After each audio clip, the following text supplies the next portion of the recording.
Good evening, visitors. Welcome to the Australian War Memorial's Last Post ceremony. My name is Caris May, and joining us today from the Royal Australian Air Force is Group Captain John Ibbotson. We warmly welcome the family of Corporal William Henry Brougham, whose story will be read shortly.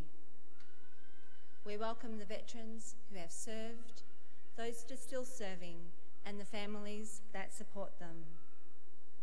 We acknowledge the members of RSL and Services Clubs Association, RSL Victoria and RSL Queensland who are watching the broadcast of this ceremony from around Australia. During this evening's ceremony, wreaths will be laid at the base of the pool of reflection by family and visitors. To commence this evening's ceremony, I invite you all stand and join in singing the National Anthem.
The Australian War Memorial was the vision of Charles Bain, Australia's First World War official historian.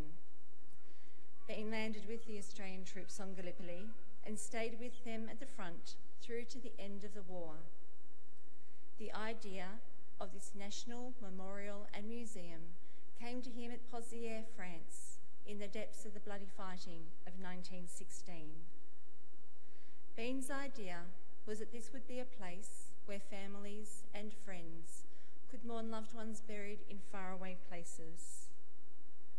It would also be a place that could help all Australians understand what these men and women had endured and what they had done for us.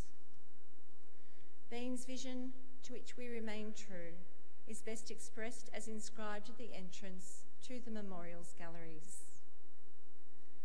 Here is their spirit, in the heart of the land they loved, and here we guard the record which they themselves made.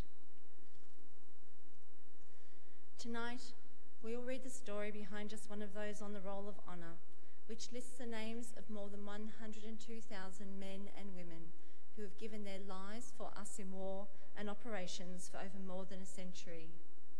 But first we present a lament, Flowers of the Forest. Wreaths and floral tributes will now be laid at the base of the pool of reflection.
Today we remember and pay tribute to Corporal William Henry Brougham.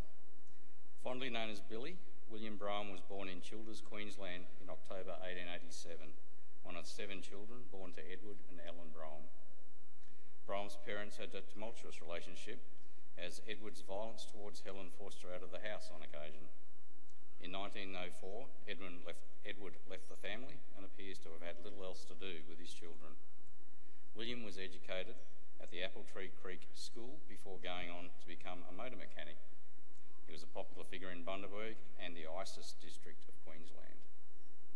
Brougham enlisted in the Australian Imperial Force in June 1915. He was posted to the 9th Battalion and left Brisbane for active service overseas on the 5th of October 1915. He first travelled to Egypt, where the AIF was undergoing a process of reorganisation and expansion. As part of this process, Private Brougham was posted to the newly formed 49th Battalion. By mid-March 1916, he had been promoted to Lance Corporal. Lance Corporal Brougham continued training in Egypt until early June, when he was sent to France to fight on the Western Front. The 49th Battalion fought its first major battle near the French village of Pozières in August, suffering heavy casualties. Brougham wrote, "We were very lucky the last place we were in. Just got out of our posse when a shell knocked it to pieces. It would have no doubt killed 10 of us, so sometimes a man's luck is in." Brougham proved such an able soldier during the operation, he was promoted to corporal. A short time later, on the 3rd of September 1916, the 49th Battalion was called on to participate in an operation to attack Mouquet Farm, to the north of Pozières. It would be the first Anzac Corps' last attack in the area. The battalion managed to capture several of its objectives, suffering heavy casualties in the process, although the operation as a whole ultimately failed. Corporal Braham's last letter home read, "I suppose by the time this reaches you, many of us will be blown out." It proved prophetic. Sometime during the 3rd of September 1916, Corporal William Brougham was killed in action. Little is known of the exact manner of his death, but his body was recovered from the battlefield and buried nearby. He is now buried in the Courcelette British Cemetery in France under the words, "In memory of our dearly loved son and brother. Lord have mercy on him," who is 28 years old. In Australia, the loss of Billy Brougham was keenly felt. Newspaper reported, "It seems but yesterday that he was with us in all the pride of manly vigour, a smart soldierly figure and a credit to the uniform he wore. The news that he is no more will be received with unfeigned regret." Nobody missed him more than his mother and siblings, however, who commissioned a splendid monument which was erected in the Apple Tree Creek Cemetery with an inscription that reads, "We in sorrow cried. Of our hero we were proud. He helped to build his country's name and trying died to bring her fame." Corporal William Braham's name is listed on the roll of honour to my right, amongst almost 62,000 Australians who died while serving in the First World War. This is but one of many stories of service and sacrifice told here at the Australian War Memorial.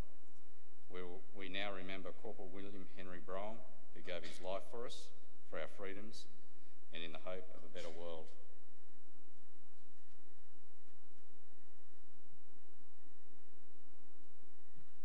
Could you all please stand for the Ode and Last Post?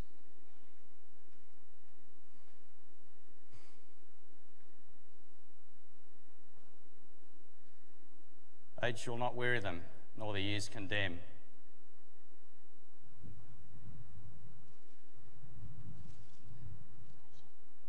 They shall not grow old as we that are left grow old.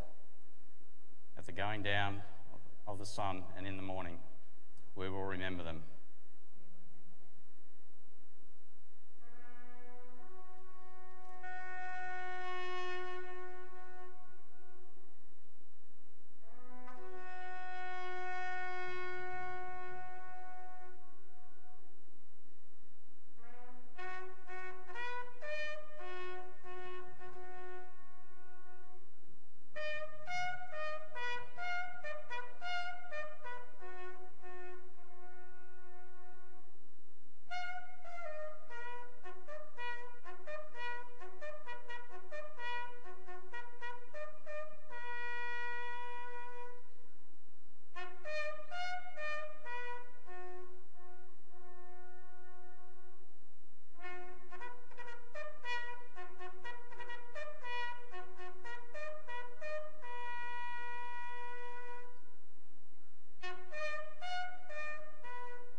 lest we forget.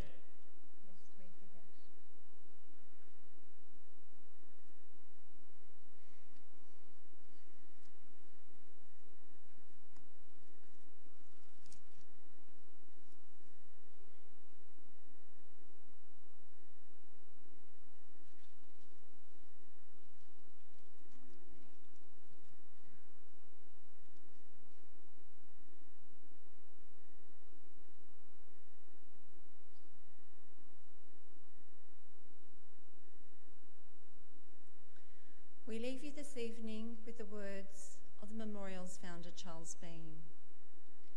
Many a man lying out there at Pozières or in the low scrub at Gallipoli, with his poor tired senses barely working through the fever of his brain, has thought in his last moments, well, it's over. But in Australia, they will be proud of this. Ladies and gentlemen, girls and boys, that concludes this evening's Last Post ceremony. We would like to thank you for visiting the Australian War Memorial